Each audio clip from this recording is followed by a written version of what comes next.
Ano nga ba ang 9 Circles of Hell? Kung gusto mong malaman, panoorin mo tong video na to.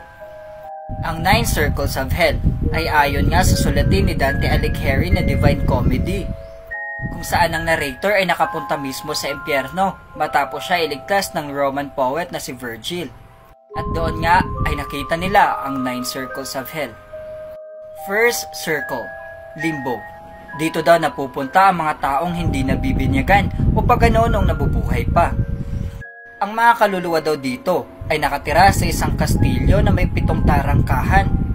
Dito rin daw nakita nila ang kaluluwa nila Julius Caesar, Aristotle, Socrates at Homer.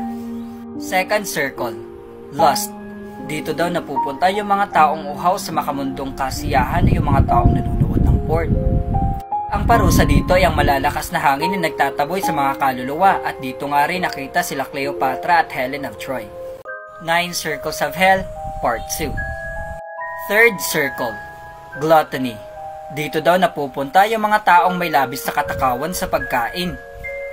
Dito nga rin nakita ni Dante ang isang halimaw na si Cerberus na isang worm monster.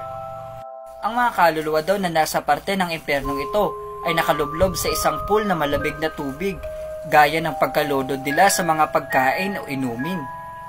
At ang lugar na ito ay simbolo nga ng pagiging makasarili ng mga gluttons. Fourth circle, Greed. Dito nga matatagpuan mo ang mga kaluluwang mga sakim. Ang parte ng impyernong ito ay nahati sa 2 grupo: ang mga taong grabe kung gumasta ng kanilang kayamanan at ang mga taong nagtatago ng kayamanan para lamang sa kanilang sarili. Dito rin natagpuan ni Dante Alighieri ang mga kardinal, mga santo papa, mga pari at iba pang mga tao na ginagamit ang simbahan para sa kapangyarihan. 9 Circles of Hell, Part 3. Fifth circle, Anger. Dito mo matatagpuan ang mga kaluluwang walang katapusang labanan sa River of Styx. Dito nga rin natagpuan ni Dante si Filippo Argenti, isang politiko sa Florence. At si Filippo din ang nagkumpiska ng mga sulatin ni Dante pagkatapos siyang patalsikin sa Florence. Sinasabi din na sa circle ng impyernong ito, makikita mo yung mga taong may puno ng galit. Sixth circle, Heresy. Dito mo matatagpuan ang mga taong nagtuturo na taliwas sa simbahan. Dito, ang mga heretics ay nakasilid sa isang nagliliyab na kabaong. Dito nga rin daw natagpuan ni Dante ang mga taong nasa classical history na sila Epicurus, Roman Emperor na si Frederick II at si Pope Anastasius.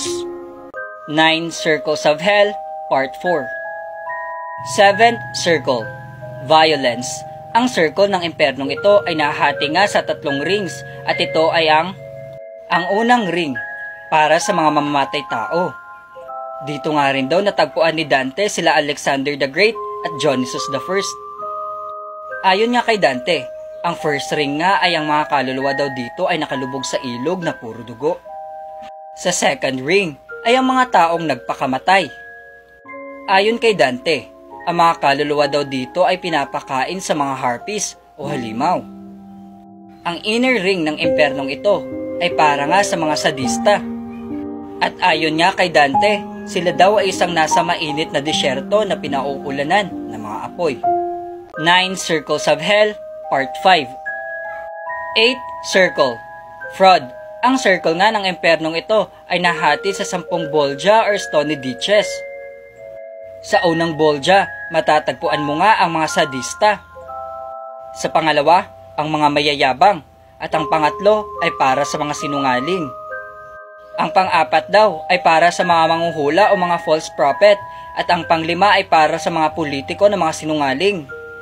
Ang ika-6 daw ay para sa mga hipokrito, at ang pang-7 ay para sa mga magnanakaw.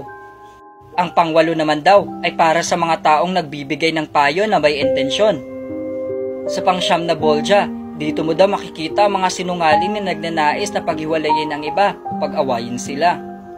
Sa pang-10 naman daw, dito mo daw makikita ang mga alchemist o para sa mga taong namimeke. 9 Circles of Hell, Part 6. 9th circle, Treachery. Dito mo daw makikita ang mga taong traidor. Ang parte daw ng impyernong ito ay nahati sa 4 na rounds, depende nga sa iyong kasalanan. Ayon pa kay Dante, Ang parte nga ng impernong ito ay nagyayelo at napakalamig na tubig.